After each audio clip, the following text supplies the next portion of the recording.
ಕಡಬ ತಾಲೂಕಿನ ಅಲಂಕಾರು ಸಮೀಪ ಪೊಲೀಸರು ವ್ಯಕ್ತಿಯೊಬ್ಬನನ್ನ ಮಕ್ಕಳ ಎದುರೇ ಕಾಲರ್ ಪಟ್ಟಿ ಹಿಡಿದು ಅವಾಚ್ಯ ಶಬ್ದಗಳಿಂದ ನಿಂದಿಸಿದ್ದಾರೆ ಎಂದು ಆರೋಪಿಸಿ ಸ್ಥಳೀಯರು ಕಡಬ ಪೊಲೀಸರನ್ನ ತರಾಟೆಗೆ ತೆಗೆದುಕೊಂಡ ಘಟನೆ ನಡೆದಿದೆ.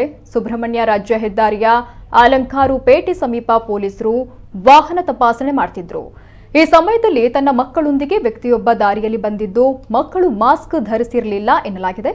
ಇವರನ್ನ ತಡೆದ ಕಡಬ ಪೊಲೀಸರು ವ್ಯಕ್ತಿಯ ಕಾಲರ್ ಪಟ್ಟಿ ಹಿಡಿದು ಮಕ್ಕಳ ಎದುರಿನಲ್ಲಿಯೇ ಅವಾಚ್ಯ ಶಬ್ದ ಬಳಸಿ ಅವಹೇಳನಕಾರಿಯಾಗಿ ನಿಂದಿಸಿದ್ದಾರೆ ಎನ್ನಲಾಗಿದೆ.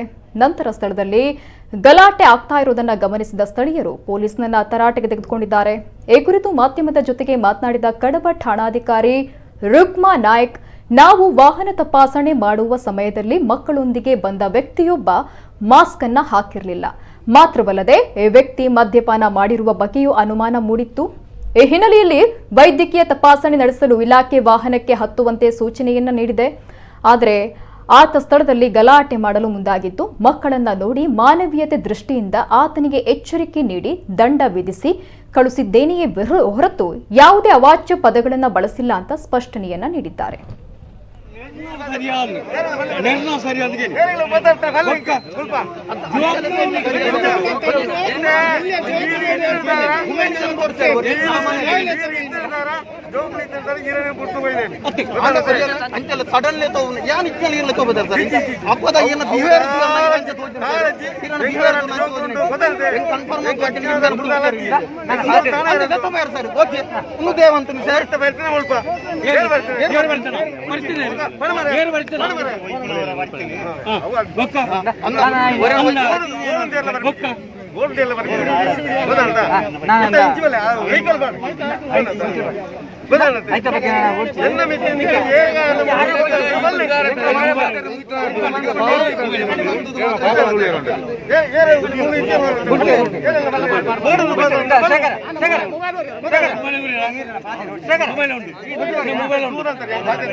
ಗಾಡಿ